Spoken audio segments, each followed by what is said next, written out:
Hello everyone, Sam here, and we gotta talk about Secret Agent X versus Dr. Death again. I say again because if any of you have watched my channel before, you'll know that a few weeks ago I did a video called the Secret Agent X versus Dr. Death Primer, which was meant to be an introduction to the characters, or at least some of the characters, that were going to be in this book. I focused on three characters that I had a little bit of knowledge about, that being Secret Agent X, Dr. Death, and the Moon Man.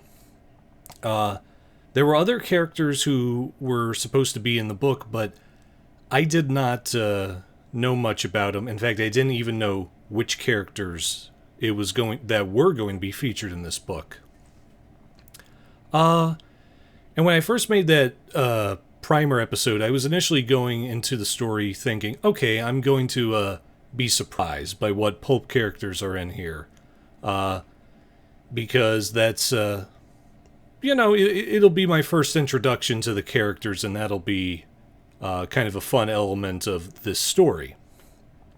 Like I said in the primer episode, I wanted to be familiar with Secret Agent X and Dr. Death, since they were the primary antagonists towards each other in this story. But the other ones, I was like, oh, I'll just learn them as I go through the tale.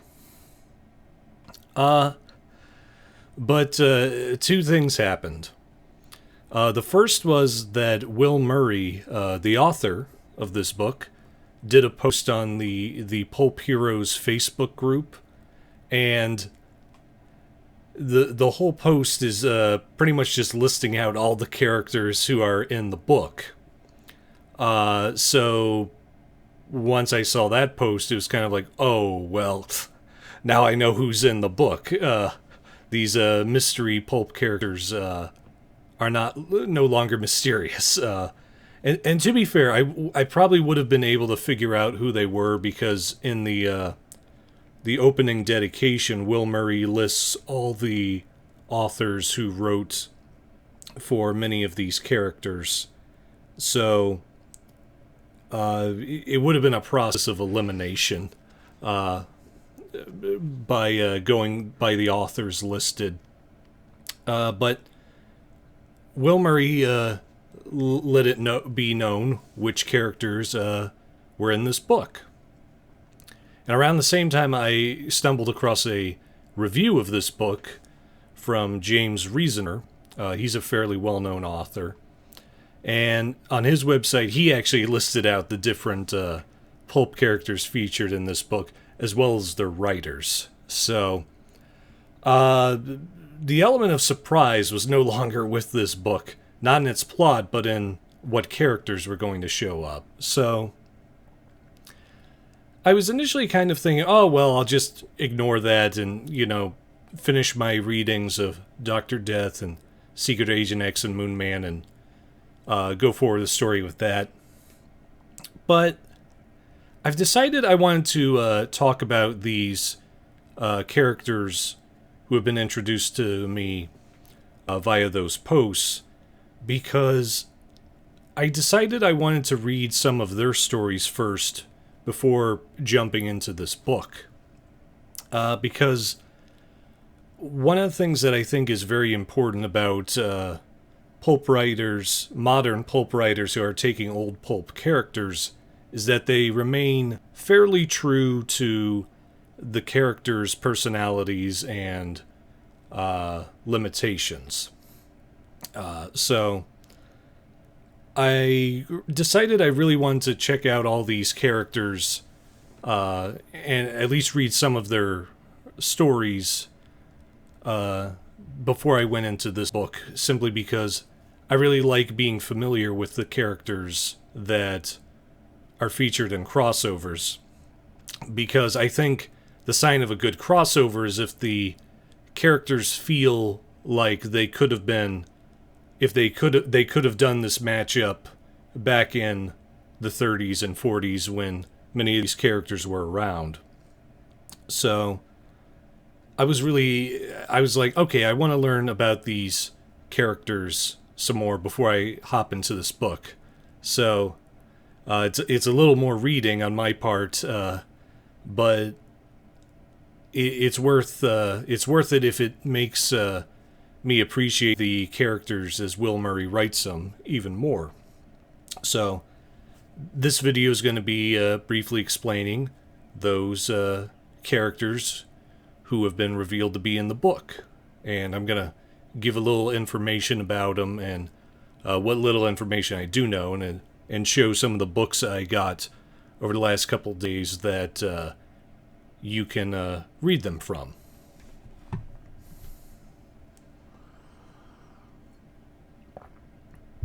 Now, as I said earlier in my first primer video, I already talked about Secret Agent X, Dr. Death, and Moon Man. So I'm not going to talk about them in this video. I'm going to just focus on the remaining characters that I know of that are in the story, and sort of giving a basic explanation about them and their whole backstories. One interesting thing I learned from James Reasoner's review is that the pulp heroes are all from the pulp publisher Ace Magazines. They were a pulp publisher. Secret Agent X was one of their big characters. And out of the known pulp characters in the story, only Dr. Death is not an Ace character. He was from Dell Magazines. I think it's called Dell Publishing nowadays. But Dell Magazines was the organization that debuted Dr. Death. So he's the only character in this mass crossover that is not from Ace Magazines.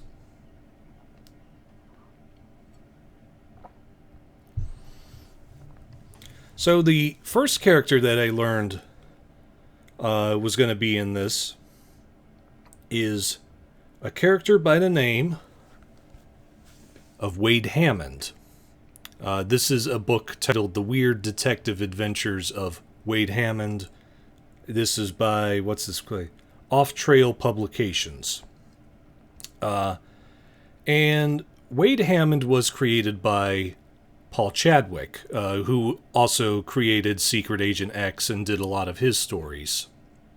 So this is a crossover in a sense of one of Paul Chadwick's other creations.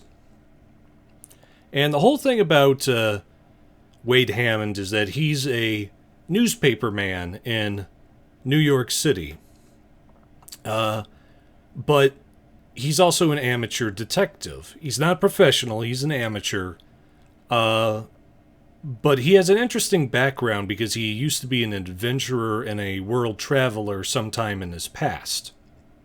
And his whole shtick is that he takes select cases that kind of make his kind of catch his eye and piques his interest, or when the police come and consult him for like weird cases they just can't figure out. You know, very similar to Sherlock Holmes in that respect. And as you can kind of see on the cover, this is not necessarily a run-of-the-mill detective, because we have this big robot carrying this woman. And Wade Hammond's stories, according to everything that I found online and in some of my pulp history books, says that his stories tended to be a little more fantastical than a lot of the other detective characters of the time. As you can see, there were robots, there were giant tarantulas, there were living skeletons, and just these other weird elements. And I mean weird as in off-kilter, like sort of leaning into sort of a horror-esque ideas. And on his website, James Reasoner talked about Wade Hammond, and he said that the tales were a mixture of, quote, hard-boiled detective and weird menace. I'm going to also reference a previous video I did on a book called Shudder Stories, because in that video I talked about what Weird Menace was. You can go there and check that out, but the simplest explanation is that Weird Menace were horror tales where these supernatural and horrific things were attacking people, and they were very stark horror stories. And the general reveal would always be sort of a Scooby-Doo reveal, that these horrific, seemingly supernatural occurrences actually did have an explanation. It was usually some mastermind who was trying to look like he was a supernatural being. Typical, nowadays most people associate that with Scooby-Doo, but there was a whole genre dedicated to it. So it's going to be kind of interesting looking at this Wade Hammond character who had more of a tinge of Weird Menace to him. So that's going to be pretty cool to look at.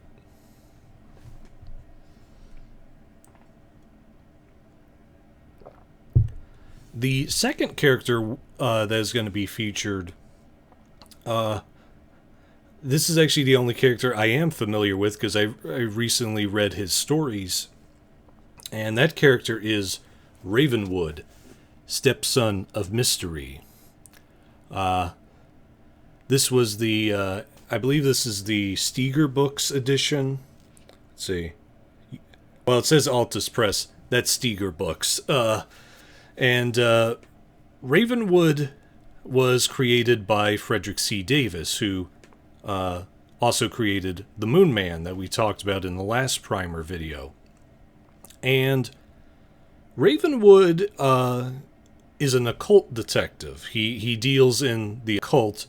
Again, if you see my video on occult detectives, you'll know what they are. But for those that don't know, occult detectives are basically detectives that deal with the supernatural. Probably the most famous modern version of that is Harry Dresden from the Dresden File series by Jim Butcher. And Ravenwood was sort of interesting because he was an occult detective in Los Angeles who actually did have explicitly magical occult powers. And Will Murray, actually, in the opening of this collection, points out that that was pretty unusual at the time for pulp magazines, because you could have magic and stuff in, you know, the fantasy pulp magazines. Stuff like Weird Tales. You could have it there, but it was somewhat unusual to have it in detective magazines, because detective magazines always sort of worked with the hard logic, the logical, kept to the realms of reality. So, having a character who actually did have magic powers as a detective was kind of an interesting twist at the time. And Ravenwood doesn't necessarily have amazing occult powers. He mostly has this limited sense of precognition, like kind of like spy. He can tell when things are going to happen, but usually to a limited degree. Sometimes he can be specific, but sometimes it's just, you know, something that's going to happen 2 or 3 seconds beforehand, which is handy if there's a bad guy gunning for you. But he also has this ability to like see and sense hidden information that other people can't pick up.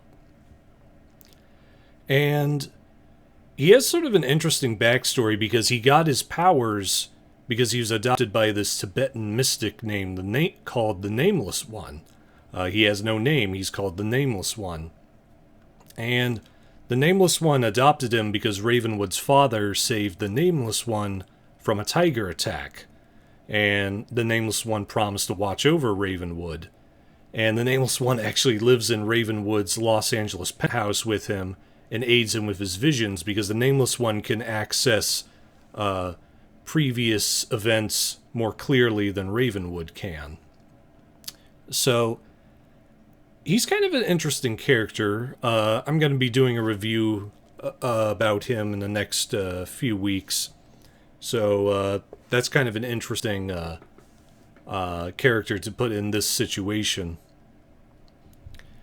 Especially since Dr. Death himself, from what I've heard, dabbles in the occult too. So that'll be sort of an interesting matchup in that respect.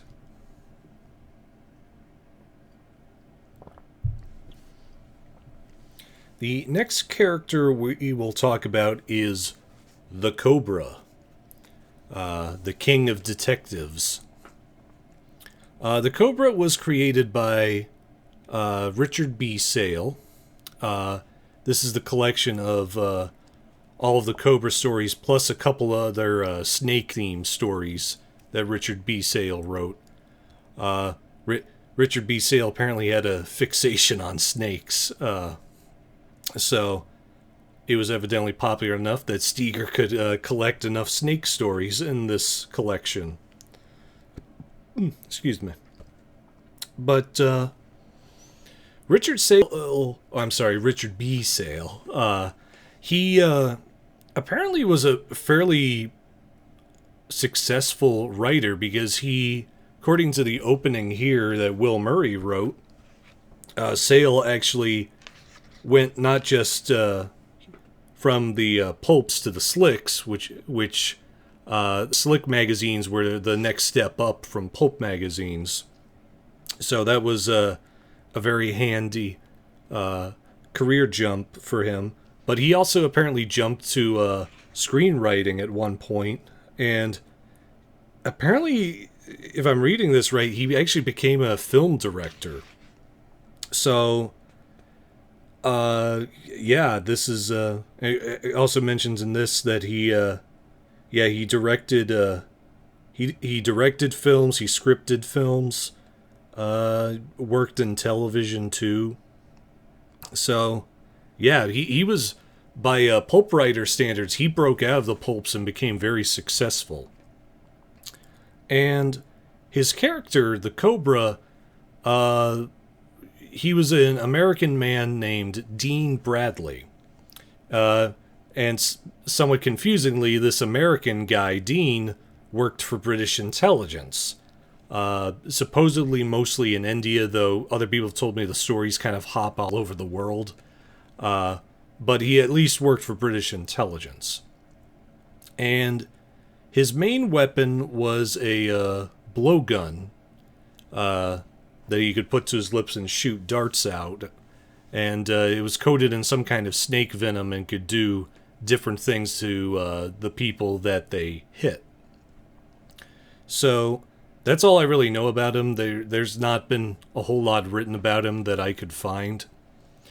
And as I said earlier, apparently Sale really liked writing about snakes. But apparently at the time, pulp fiction audiences didn't really respond well to snakes. It's something that Will Murray kind of talks about here. And I remember there was another... one of the Sanctum reprints for The Shadow, there was a story where Will Murray talked about how, there was this weird embargo on snakes. Street and Smith said, no, don't put any more snakes in your stories. And it was just a thing of, like, for some reason the audience of the time really didn't like stories about snakes. Even if the snakes were like the villains, they just didn't like them for whatever reason. And apparently Richard B. Sale had to stop using snakes at some point. So the Cobra is kind of an interesting character. According to this, he was only in for like 3 stories, I think it was. Yeah, it says all 3 appearances of the Cobra. So, the Cobra wasn't around for very long, so it'll be kind of interesting to see how Will Murray expands upon his characterization and abilities in this story going forward.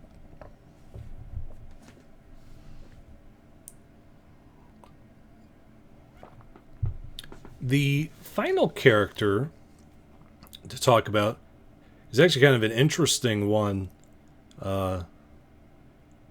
especially if you're into planes. This character is Kerry, also known as the Gryphon. This was a aviation pulp hero. I have not read a lot of aviation pulps, but apparently there were actually quite a few aviation pulp heroes in the 1930s. The one I know I've heard the most about is G8, and a lot of these aviation heroes, many of them were like G8. They were set in World War I, but then there were some more modern aviation heroes. And Kerry was one of these heroes. And let me make sure I get his name right, Whitehouse. Whitehouse was the writer for the Gryphon. And apparently Whitehouse wrote a ton of aviation pulp stories. Apparently he had actually been a flyer in the Royal Flying Corps for Great Britain. I believe it was Great Britain, the Royal Flying Corps. And he'd actually won a number of air battles in World War I. So, kind of the perfect guy to do an aviation hero, because he actually knew how to fly. So, the whole gimmick of Kerry, the Gryphon, is that he's a millionaire playboy, like a lot of these pulp heroes and later comic book heroes are. And he, sort of whiles his days around not doing much, doing the lazy rich things.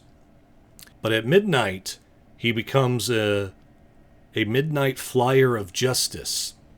And his whole thing was that he wore a scarlet mask, and he flew this plane called the Black Bullet from a secret hangar that he had on his estate. And he'd use his flying abilities to fight the bad guys. So, again, kind of an interesting draw. And I kind of like the fact that Will Murray brings in an aviation pulp hero. Because, as I said, the only one I was really familiar with was G8. And I was looking at what was his name? Don Hutchinson. I was reading a little bit of his Great Pulp Heroes book, and he has an entire chapter dedicated to the aviation heroes. And he pointed out in his book that, the 1930s was an absolute treasure trove for aviation fanatics. Because, remember, aviation was, by the 1930s, only about 30 years old. And there were tons of new additions and improvements to aviation that were going on almost yearly. So this was a very deep fascination for America and really the world. There was tons of fascination all over the world with aviation. So this is actually a very cool character to include. I'm really curious to see how Will Murray uses the Gryphon, because that's going to be a very intriguing character type to use.